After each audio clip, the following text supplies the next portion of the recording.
classes. That brings us to our move of the day, the GLD, otherwise known as a gold ETF, falling nearly 2% as gold got whacked. Our next guest says the yellow metal is your best and safest bet in a stalling market. He's here to tell us why. It's time to go bear hunting with Euro Pacific Capital CEO Peter Schiff. Peter, it is good to have you. Welcome back to the NASDAQ. Thanks for having me back. I forgot how casual you guys are. Otherwise, I would. You're over my jacket. Yeah.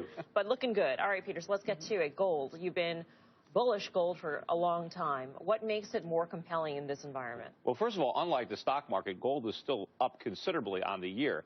It's down today because the Fed is back to its old tricks. I think they're bluffing an April rate hike. You know, they played that game all last year. They waited until December to finally pull the trigger, a tiny rate hike, and that was a disaster.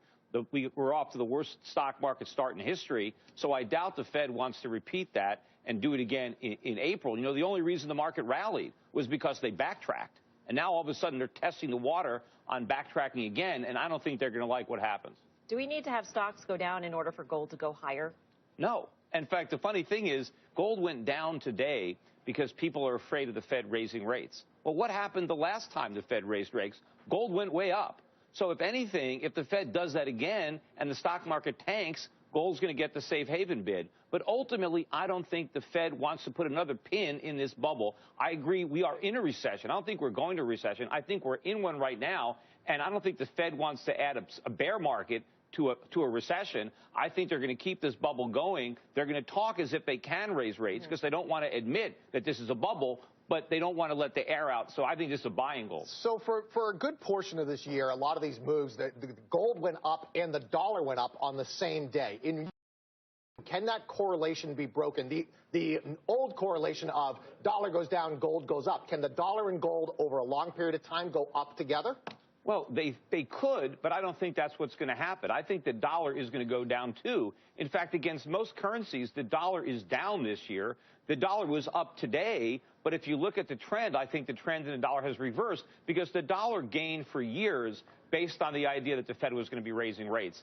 But I know that they can't do that because the minute they raise rates, they put us right back into recession, and now they got to cut rates. They got to relaunch QE, and so ultimately the dollar is going to sell off because it's not just a buy the rumor, sell the fact.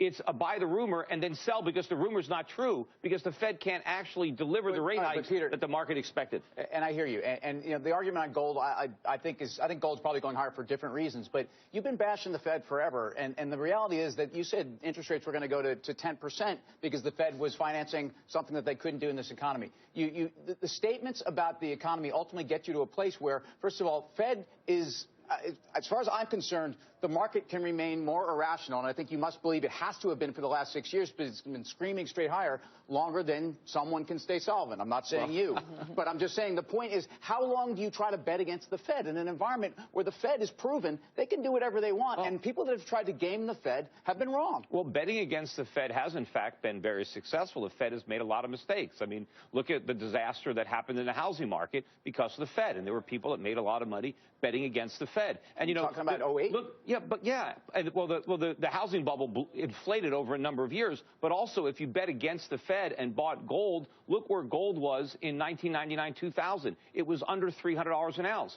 The Fed is one of the main reasons it's now above $1,200. So buying gold is a bet against the Fed, and that bet has paid off more than stocks. Look, the Fed has screwed up this economy. I just don't agree with that. First of all, stocks went from 650 or 666 and went up 3.5 times. Gold went from a peak and is down 2,000 bucks. I mean, you're in a place here where everything the Fed has done, you may not like Fed policy from a pure economic perspective, and it may be something that's a road to ruin, and who knows? I don't like the fact that we can't normalize interest rates either, but the reality is, to me, that has worked for asset prices. But so what? It hasn't worked for the overall economy. Why do you think they can't normalize interest rates? Why do you think they're still so low after 7 years? Because this is a gigantic bubble, and if the Fed tries to raise interest rates, we will have a worse financial crisis than the one they caused in 2008. And so you can't say that this is a success. It is a complete failure. People just don't know it yet because the high hasn't worn off. I think pumping liquidity in markets that were seizing up and actually you have institutions that were failing right and left. This is the job for the Fed lit the fire, and now you're claiming that we should give them credit for putting it out. But they didn't put it out. They put it out with gasoline, so it's coming back bigger. Here's the difference with the Fed right now. The Fed is actually reversing course or trying to reverse course. So you're actually going along with the Fed if you're bearish here in a sense. They want to pop this bubble. No, they don't. So they don't even want to admit that it is a bubble. But why do you think on this show, when they first started doing this, when they launched QE, when they brought interest rates down to zero, I said it was a monetary roach motel. And I said that for a reason, because I said once they check us in, they can never check us out. And that's what they're finding out right now. So where's the dollar going? Because he thinks it's going higher.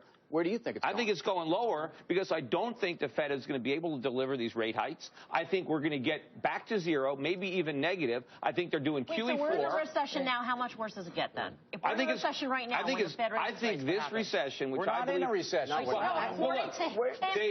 on. Let him. You never know you're in a recession until afterwards. They didn't tell us we were in the Great Recession of 2008 until it was almost over, right? So I think by the time they revised the numbers, I think this recession that we're in now probably began at the end of last year, early this year. How much worse does it get when they raise? I don't think they're going to. Eventually, the market's going to force higher rates. But I think this recession is going to be greater than what we now call the Great Recession. So we're going to have to rename that one because this one is going to be bigger. It's going to be the worst recession. Yeah, and I think whoever replaces Barack Obama is going to inherit a worse recession than the one he inherited from Bush. All right, Peter, thank you for stopping by. It's My always a fiery discussion with him. And happy birthday. Happy birthday, young man. Thank you. All right, Peter Schiff, CEO of Euro Pacific Capital. All right, a lot to unpack here. Lots to unpack. I mean,